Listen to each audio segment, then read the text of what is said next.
আজকে চলে গেছিলাম মিছরির অন্নপ্রাশনে। গিয়ে দেখি মিছরি তোর বাবা মার সাথে মনোযোগ সহকারে কেক কাটতে ব্যস্ত, আর আরেক দিকে রাখা ছিল মিছরির তত্ত্বগুলো। এদিকে ভিডিও চলছে ওর ঘরোয়া অন্নপ্রাশনে।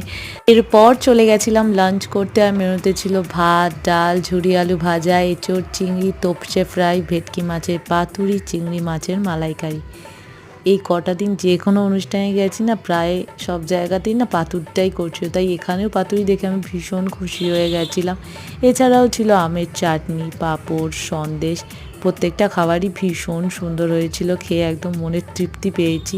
তাছাড়াও ছিল পান আর আইসক্রিম, দুরকম ফ্লেভারের আইসক্রিম ছিল, চকলেট আর ভ্যানিলা। আমি চকলেটটাই নিয়েছিলাম। আর এই পুচকেটাকে দেখো, এই তো আইসক্রিম খাওয়ার সাথে সাথে নিজেকেও মাখাচ্ছিল এখানে। আর লাস্টে বাড়ি ফেরার পথে মা এখানে আমার আবদার পূরণ করছিল, আমাকে বেলুনগুলো খুলে দিচ্ছিল।